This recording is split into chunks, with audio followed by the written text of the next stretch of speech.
नमस्कार मित्रांनो, आज आपण जात आहोत नाशिकच्या आध्यात्मिक आणि स्वादिष्ट प्रवासावर, जिथे चव, शांतता आणि निसर्ग तिन्ही एकत्र अनुभवायला मिळतात.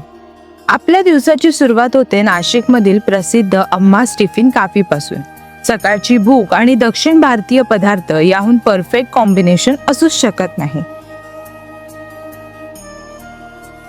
कॅफेमध्ये शिरताच एक उबदार मिनिमल आणि कलरफुल इंटिरियर आपलं स्वागत करतं. भिंतीवरील आर्ट, लाकडी फर्निचर आणि सौम्य लाइटिंग वातावरण अगदी रिलॅक्स वाटतं. आम्ही ऑर्डर केलं होतं गरमागरम इडली, खुसखुशीत वडा, बटर डोसा आणि फिल्टर कॉफी. सांबाराचा सुगंध, नारळ चटणीची चव आणि तव्यावरून थेट प्लेटमध्ये आलेला डोसा, प्रत्येक घासात authentic south Indian flavour. Filter कॉफीचा एक घोट घेतला की प्रवासाची परफेक्ट एनर्जी मिळतो. छान नाश्ता करून आपण निघतो त्र्यंबकेश्वरकडे. नाशिक पासून साधारण 30 किलोमीटरवर हे मंदिर आहे. पावसाळ्यात हा रस्ता म्हणजे हिरवाईचा उत्सवच. धुक्याने झाकलेले डोंगर, छोट्या धारा आणि ताजी हवा, ड्राईव्ह स्वतःमध्येच एक अनुभव बनतो. मंदिराच्या आजूबाजूला पावसामुळे तयार झालेली हिरवी चादर आणि ढगांची हालचाल, प्रत्येक फ्रेम सिनेमॅटिक दिसते. त्र्यंबकेश्वर मंदिर हे भारतातील 12 ज्योतिर्लिंगांपैकी एक पवित्र स्थान आहे. इथलं वैशिष्ट्य म्हणजे ज्योतिर्लिंगाची अद्वितीय रचना, जी ब्रह्मा, विष्णू आणि महेशांचे प्रतीक मानले जाते.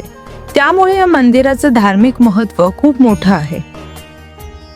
त्र्यंबकेश्वर मंदिरात पोहोचताच काळ्या दगडात बांधलेली भव्य वास्तू लक्ष वेधून घेते.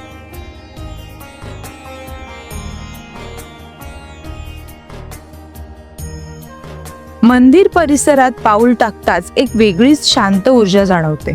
घंटांचा नाद, मंत्रोच्चार आणि भक्तांची श्रद्धा, वातावरण पूर्णपणे आध्यात्मिक बनतं.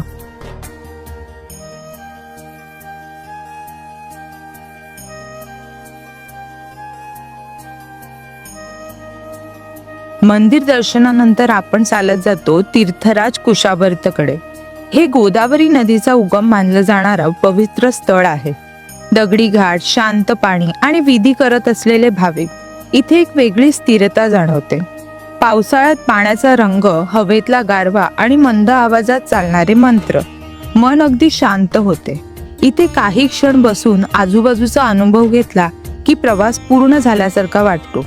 चविष्ट सुरुवात, आध्यात्मिक मध्य आणि शांत शेवट. तर मित्रांनो, नाशिकचा हा छोटासा पण सुंदर प्रवास नक्की अनुभवून बघा. खाणं, निसर्ग आणि श्रद्धा सगळं एकाच दिवशी. हा ब्लॉग तुम्हाला आवडला असेल तर लाईक करा, शेअर करा आणि कमेंट करा. आणि आमचा चॅनलला सबस्क्राईब करायला विसरू नका. पुन्हा भेटूया पुढच्या प्रवासात. धन्यवाद.